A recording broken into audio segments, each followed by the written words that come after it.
I'm a middle school teacher. I love being a middle school teacher. I don't know if you've ever met children, though. They can be very mean. One day I'm greeting my students at the door, modeling non-antisocial behavior. And a student turns to me and says, "Has anyone ever told you you have a smile like a haunted doll?" You know, believe it or not, no one had ever told me that. Another time I'm eating a boiled egg in class, which I understand is an act of violence. But I am not a digital strategist. I don't have time for an 11-hour lunch break. And my student turns to his friend and says, "There she goes with her boiled egg again."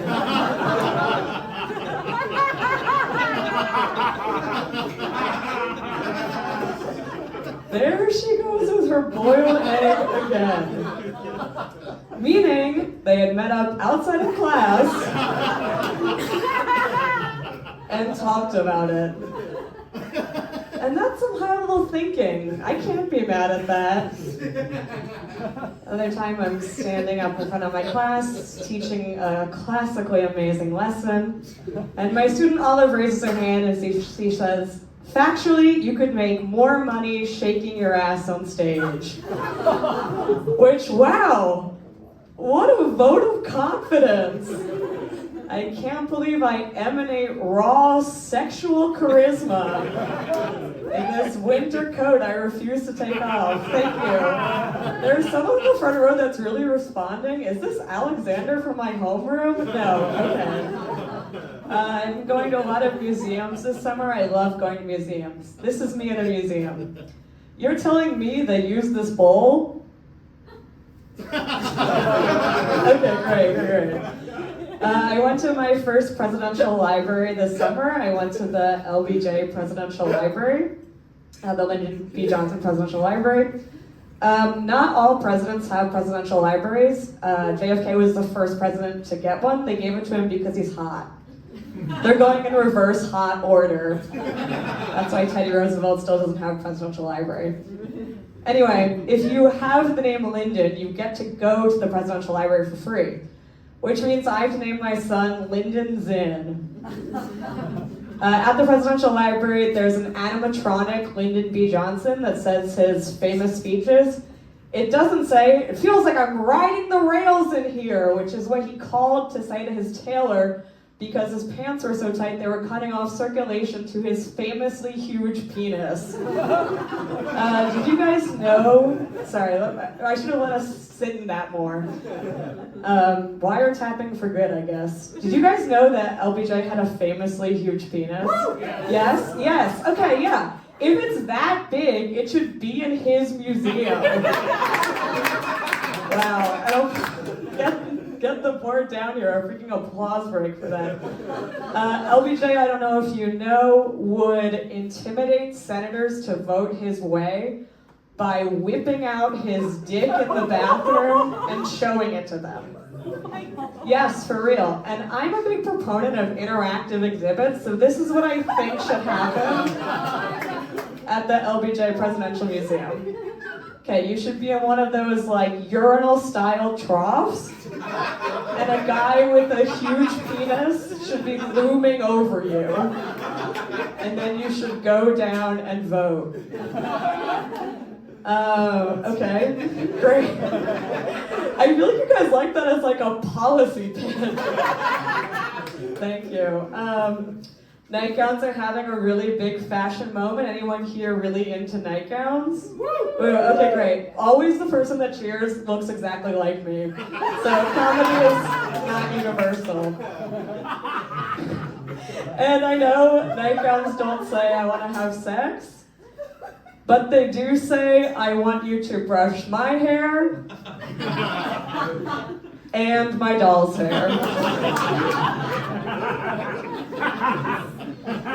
And nightgowns leave a lot to the imagination. Like, for example, my body could be a tube. I told that at a show one time, and this girl turned to her boyfriend and went, "Too silly." If you're not rocking with Tube Universe, get out. I was an RA in college. I know, you're like, middle school teacher, RA? This woman has narc tendencies. And I used to do my rounds in a cornflower blue nightgown that stretched all the way down to my bare feet. Thank you. And one time I knocked on my resident's door to tell him to quiet down, and I heard him say to his roommate, "I think there's a little ghost girl outside." Okay, you guys,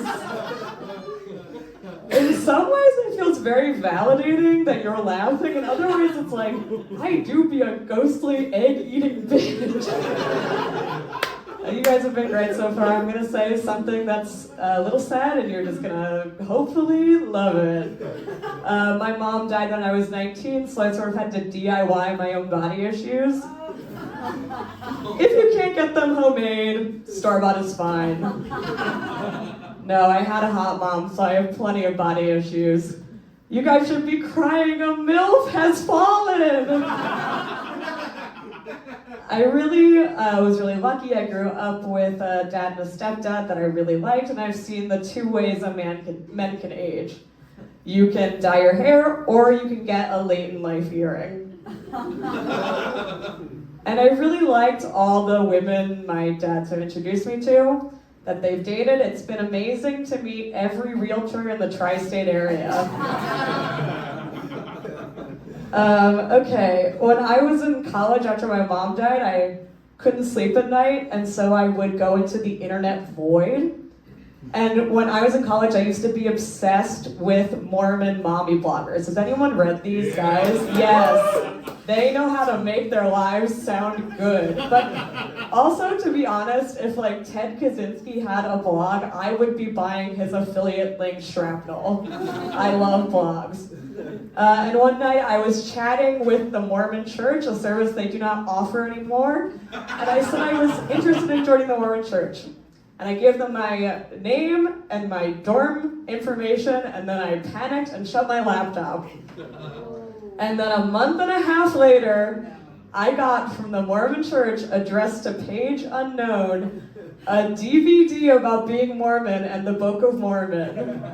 Which, I gotta respect the hustle. Like, the Mormons are the last people who are like, just show up with your resume and maybe they'll give you a job. Now, I think I feel the same way about Mormon women that I do as like the Dallas Cowboys cheerleaders. Like, maybe it would be good to be a tiny bit lobotomized. You guys have been great. I'll leave you with one more thing. My boyfriend just inherited 3 guns, but he won't shoot me with any of them. Thank you. I'm Paige Smith-Hogan.